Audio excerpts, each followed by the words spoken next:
ጊዜ ቅዱስ ገብርኤል የምስራች ያሰማችሁ። የኢትዮጵያን መከራ በቃ ብሎ ሰላም ያሰማኝ። መልአከ ሰላም ነው ቅዱስ ገብርኤል። ለምኑትማ መልአከ ደስታ ያሰማችኋል። ደስታ ያሰማችሁ፣ ደስታ ያሰማን። አትፍሩ የሚል ፍርሃት የሚያርቅ መልአክ ነው። ዘካርያስ አትፍራ አለው። ሊቃውንት ሲተረጉሙ ለመልአክ ፍርሃት አርቆ መናገር ልማድ ነውና ይላል። መልአክ ፍርሃት አርቆ ይናገራል። ሰይጣን ግን ፍርሃት አርቆ አይናገርም። ፍርሃት ያርቃል፣ የተቋጠረ ይፈታል። የእግዚአብሔር ስም ያረፈበት ስም ሁሉ ይፈራል። ቅዱስ ገብርኤል ትልቅ ደስታ ተሸክሞ ይመጣል። ያ ትልቅ ደስታ አማኑኤል ይባላል። እነሆ ትወልጃለሽ፣ ስሙን አማኑኤል ትይዋለሽ። አማኑኤል የሚለውን ስም ተሸክሞት የመጣ ቅዱስ ገብርኤል ነው።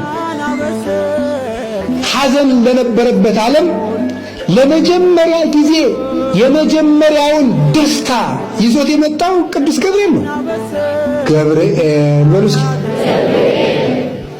እዚህ ውስጥ ምን አለ? ምን አስተዋላችሁ? ኤል የሚል ስም አለ።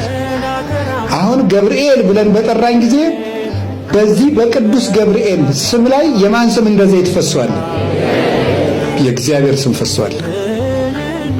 ገብርኤል ሲባል እግዚአብሔር ለዚህ ነው እስራኤልን ስሜ በላዩ ላይ አለና መላኬን እንዳታሳዝኑት ተጠንቀቁ ያለ። ለዚህ መልአክ ስሰግድ፣ ለቅዱስ ገብርኤል ስሰግድለት በላዩ ላይ የፈሰሰ እግዚአብሔር ስም አለ።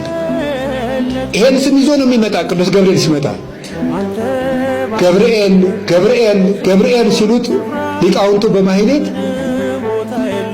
አባቶቻችን በሰዓታቱ መርገፍ መተርጉማኑም ሲያስተምሩ ገብርኤል ሲሉት እናንተ መልኩን እየደገማችሁ ገብርኤል ስትሉት የሆነ ነጠላ አካል አይደለም የምትጥሉት፣ በላዩ ላይ የፈሰሰውን የማንን ስም ጨምራችሁ ነው የምትጥሉት? የእግዚአብሔርን ስም። ያ ይመጣና ያስከብረናል። ያ ይመጣና የተቋጠረውን ይፈታልናል። ቅዱስ ገብርኤል ግርማ ያለውን ክብር የሚሰጠውን ሞገስ የሚያጎናጽፈውን የእግዚአብሔርን ስም ተሸክሞ ነው የሚመጣ።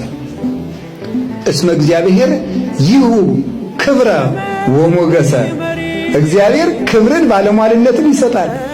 እያስተጸንሶሙ እግዚአብሔር ለለ ያውሩ በየዋሃት፣ በቅንነት ጸንተው የሚኖሩትን እግዚአብሔር ከባለጸግነቱ አሳጥቶ አያስቸግራቸውም። እግዚአብሔር ክብርና ሞገስን ይሰጣል።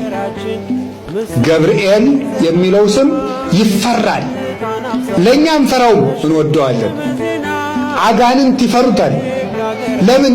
የእግዚአብሔር ስም በላዩ ላይ ፈሷል። ሰይጣን ይፈራዋል። አናብስቱ ይፈራሉ። እሳት ይፈራዋል የቅዱስ ገብርኤልን ስም። ሲመጣ እኮ የሰለስቱ ደቂቅ እሳት ጸጥ አለ። ታዲያ ቅዱስ ገብርኤል ደግሞ የእግዚአብሔርን ስም ተሸክሞ ነው የሚመጣው።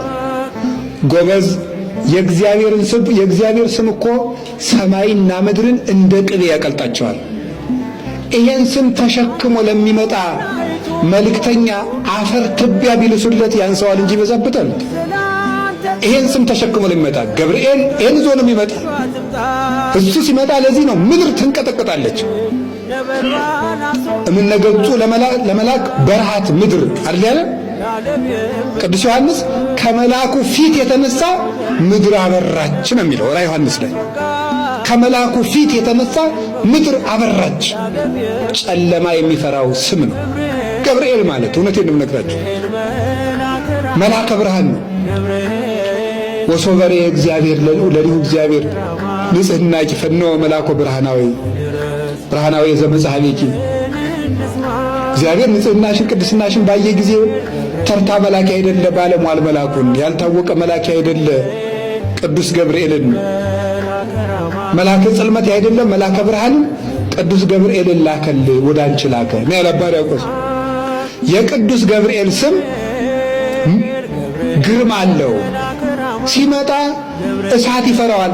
በሰለስቱ ደቂቅ በቂርቆስ ጊዜ እንዳየረው የተዘጋ ነገር ይከፍታል። ቅዱስ ገብርኤል ሲመጣ ዳንኤል ሱባኤ ገብቶ የሱባኤ ቁጥር ተገልጾለት ትርጉሙ ጠፍቶት ሲቸገር ቅዱስ ገብርኤል ከች አለ። ትንቢተ ዳንኤል ምዕራፍ 9 ላይ አለ። መጻይኩ ከመፈክር ለከ እስመ ብእሴ ፍቶት አንተ ምስጢር ሊተረጉሙልህ የምትገባ ነብይ ነህና ላንተ ሊተረጉምልህ መጣ አለው። ሲመጣ ደግሞ እየበረረ መጣ ይለዋል። ቅዱስ ገብርኤል ሰው እርዳ ሲሉት ደስ ይለዋል። ደስ እያለው ነው የሚመጣ። እውነቴን ነው የምነግራችሁ። ደስ እያለው ይቀርብ።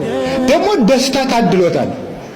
ሁልጊዜ በቅዱስ ገብርኤል እንደው በደብሩ በሰፈሩ ሁሉ ዞር ዞር ያለ ሰው ደስታ ሳይሰማ አይውልም። ከልቤንም ነግራችሁ እንደው ሰበካ ጉባኤው ደብሩ እንዲፈጸም እንደዚህ አበልብሎኝ እንዳይመስላችሁ። ከልቤ ነው እማምላክ እማምነው እንደምናገር። ቅዱስ ገብርኤል የደስታ መልአክ ነው። ዘይት ደስ ያሰኛል፣ ሲቀቡት ፊት ያበራል፣ ደስ ያሰኛል። የእግዚአብሔር ስም ደስታ ነው። ቅዱስ ገብርኤል ይሄን ስም ተሸክሞ ይመጣል። ስንጠራው ይሄ ስም ይመጣል። ለድንግል ማርያም ደስታ ነገራት። ለሶምሶን እናቶች ለማኑሄና ለእናቱ ለእናት አባቱ መጽሐፈ መሳፍንት ምዕራፍ 13 ላይ እንደምታነቡት ልጅ አጥተው ሲኖሩ ትወልዳላችሁ ብሎ ደስታ ነገራቸው። ልጅ አጥቶ ላዘነው ለዘካርያስ ደስታ ነገረው። በጨለማ ላሉት እረኞች ትልቁን ደስታ ነገራቸው። እትፍርሁ እስመናሁ እዜንወክሙ አብየ ዜና ዘይከውን ለክሙ ወለኩሉ ዓለም። ለእናንተም ለዓለሙም ተድላ ደስታ የሚሆን ታላቅ ደስታ